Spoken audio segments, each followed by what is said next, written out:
Optical versus ultrasonic, इनमें से कौन सा in display fingerprint sensor best होता है? इसके अलावा इनमें क्या डिफरेंस होता है और ये जो इन डिस्प्ले फिंगरप्रिंट सेंसर्स होते हैं ये काम कैसे करते हैं? क्योंकि आज से कुछ साल पहले जो हमें स्मार्टफोन में फिंगरप्रिंट सेंसर देखने को मिलते थे वो स्मार्टफोन के बैक में देखने को मिलते थे, और जो सैमसंग आईफोन होते थे उनके नेविगेशन बार में जो होम बटन होती थी उसके ऊपर हमें देखने को मिलता था। फिर थोड़ा स्मार्टफोन इवॉल्व हुए तो जो फिंगरप्रिंट सेंसर था वो पावर बटन पे हमें देखने को मिलने लग गया। फिर आज के समय जो नया ट्रेंड है उसमें हमें जो फिंगरप्रिंट सेंसर्स होते हैं जो मिड रेंज या फिर जो प्रीमियम स्मार्टफोन्स होते हैं उनमें हमें इन डिस्प्ले फिंगरप्रिंट सेंसर देखने को मिलता है, जिसमें सिर्फ आपको फोन के डिस्प्ले पे फिंगर को टच करना होता है और आपका फोन तुरंत अनलॉक हो जाता है। अब ये जो इन डिस्प्ले फिंगरप्रिंट टेक्नोलॉजी है ये दो तरह की होती है, ऑप्टिकल और अल्ट्रासोनिक। पहले समझते हैं ऑप्टिकल सेंसर के बारे में, उसके बाद बात करते हैं अल्ट्रासोनिक की।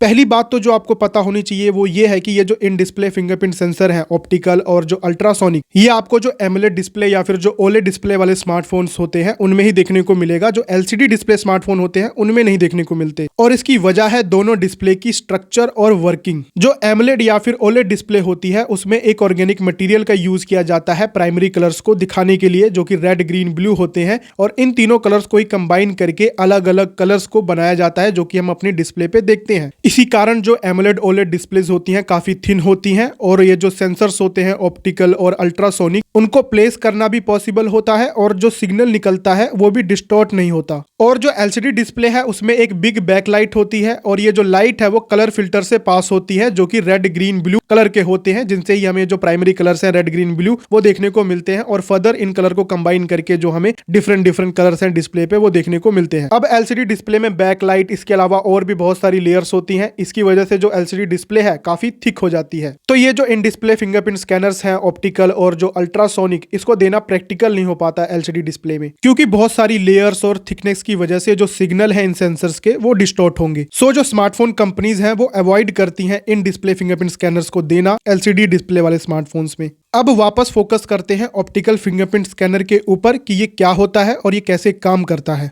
देखो, जो ऑप्टिकल वर्ड है इसका मतलब होता है लाइट का इस्तेमाल, लाइट का यूज। तो जो ऑप्टिकल फिंगरप्रिंट स्कैनर है इस टेक्नोलॉजी में लाइट का यूज करके आपकी जो फिंगरप्रिंट है उसको स्कैन और डिटेक्ट किया जाता है। जब आप स्मार्टफोन डिस्प्ले पर फिंगरप्रिंट को स्कैन करने के लिए अपने थम्स को उस स्पेसिफाइड और मार्क्ड एरिया पर रखते हैं तो उसके नीचे के जो ओलेड पिक्सल्स होते हैं वो लाइट एमिट करते हैं, और ये जो लाइट है वो आपके फिंगर्स और थम्स पे बनी ये जो रिजिस और जो वैलीज होती हैं या फिर कहीं ये जो धारियां होती हैं उनसे ये जाके लाइट टकराती है और वापस जाती है रिफ्लेक्ट होके ओलेड स्क्रीन के पीछे लगे हुए बहुत ही छोटे कैमरा लाइक सेंसर के पास, और वो जो कैमरा लाइक सेंसर है वो इस लाइट को डिटेक्ट करके आपकी फिंगर या फिर थम्स की 2D इमेज बनाता है, और वो फिर मैच किया जाता है उस स्मार्टफोन में जो रजिस्टर्ड पहले से थम्स या फिर जो फिंगरप्रिंट है उससे। तो इस तरीके से ऑप्टिकल फिंगरप्रिंट स्कैनर काम करता है आपके स्मार्टफोन में। जो ये ऑप्टिकल फिंगरप्रिंट स्कैनर टेक्नोलॉजी है ये आपको मिड रेंज से लेकर प्रीमियम इवन बजट वाले स्मार्टफोन्स में भी आपको देखने को मिलती है। तो मतलब 15,000 से ऊपर वाले जो स्मार्टफोन हो गए, 20,000 25,000 इवन उसके ऊपर वाले जो फोन्स होते हैं उन सभी सेगमेंट्स में आपको ये ऑप्टिकल फिंगरप्रिंट स्कैनर देखने को मिल जाता है। अब बात कर लेते हैं अल्ट्रासोनिक फिंगरप्रिंट सेंसर की। इसके बाद बात करेंगे इन दोनों टेक्नोलॉजी की क्या लिमिटेशंस हैं और कौन कौन सी प्रॉब्लम्स यूजर्स को फेस करनी पड़ सकती है, ताकि हम एक कंक्लूड कर सके कि सबसे बेस्ट कौन सा होता है।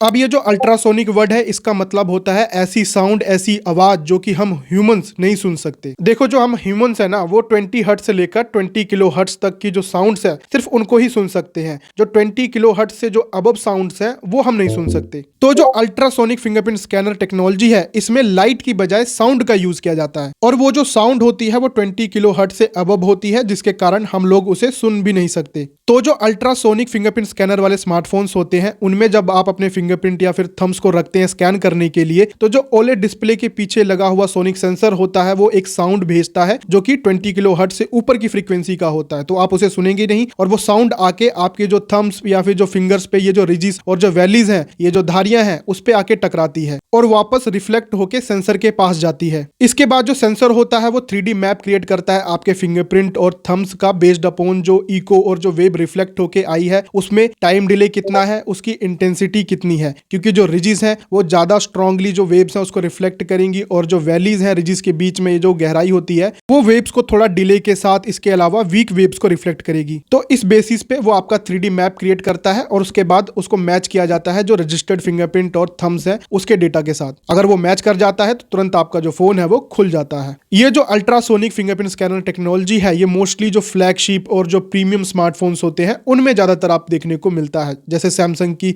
S सीरीज वाले स्मार्टफोन्स हो गए हैं या फिर Z फोल्ड वगैरह, इन सब में आपको देखने को मिलता है। मतलब ये जो टेक्नोलॉजी है मोस्टली हाई एंड स्मार्टफोन्स में देखने को मिलती है और ये जो टेक्नोलॉजी है ये ऑप्टिकल स्कैनिंग के कंपैरिजन ज्यादा सुपीरियर होती है। जैसे कि आप किसी ब्राइट एरिया में है या फिर जो आपकी उंगलियां हैं वो थोड़ी बहुत गीली भी हैं, तब भी जो आपकी फिंगरप्रिंट स्कैनिंग है वो प्रॉपरली कंप्लीट हो जाती है और उसमें कोई प्रॉब्लम देखने को नहीं मिलती। साथ ही में ज्यादा सिक्योर होता है, आपको ज्यादा सिक्योरिटी मिलती है इसमें। और इवन जो फिंगरप्रिंट स्कैनिंग है वो काफी फास्ट होती है in comparison to optical fingerprint scanning. अब बात करते हैं इन दोनों टेक्नोलॉजीज की क्या क्या लिमिटेशंस हैं, इसके अलावा कौन कौन सी ऐसी प्रॉब्लम्स हैं जो यूजर्स को फेस करनी पड़ जाती है और साथ ही में सबसे बेस्ट कौन सा है। देखो, जो ऑप्टिकल फिंगरप्रिंट स्कैनिंग वाले स्मार्टफोन्स होते हैं उनमें अगर आपकी जो उंगलियां हैं वो थोड़ी बहुत भी गीली होती हैं तो वो कई बार जो है वो फिंगरप्रिंट्स को डिटेक्ट नहीं कर पाता, तो स्ट्रगल करता है, क्योंकि जो वाटर होता है वो लाइट को रिफ्लेक्ट कर देता है जिसके कारण वो स्कैनिंग ठीक से नहीं कर पाता। तो अगर आपके हाथ में पसीना आ रखा है या फिर थोड़ा बहुत भी ऑयली है तो स्कैनिंग करने में दिक्कत आती है। इसके अलावा अगर एक्सटर्नल लाइट बहुत ज्यादा स्ट्रॉन्ग है, बहुत तेज है, तब भी कई बार जो स्कैनिंग है वो फेल हो जाती है। बाकी अगर आपने फोन पे बहुत ज्यादा चीप क्वालिटी का मोटा टेम्पर्ड ग्लास लगा दिया तब भी जो है फिंगरप्रिंट स्कैनिंग में प्रॉब्लम आती है। और ये जो प्रॉब्लम है वो अल्ट्रासोनिक फिंगरप्रिंट स्कैनिंग में भी आती है। तो आपको वो टेम्पर्ड ग्लास लगाना होता है फोन पे जो कि इनके साथ इंटरफेयर ना करे, मतलब थोड़ा हाई क्वालिटी के टेम्पर्ड ग्लासेस। अब अगर बात करें अल्ट्रासोनिक फिंगरप्रिंट स्कैनिंग में क्या प्रॉब्लम है, पहला तो यही है कि ये बहुत ज्यादा कॉस्टली और महंगे फोन्स में आपको देखने को मिलता है। दूसरी प्रॉब्लम है कि आपको फोन में उन टेम्पर्ड ग्लास को लगाना पड़ेगा जो कि अल्ट्रासोनिक कंपेटेबल हो।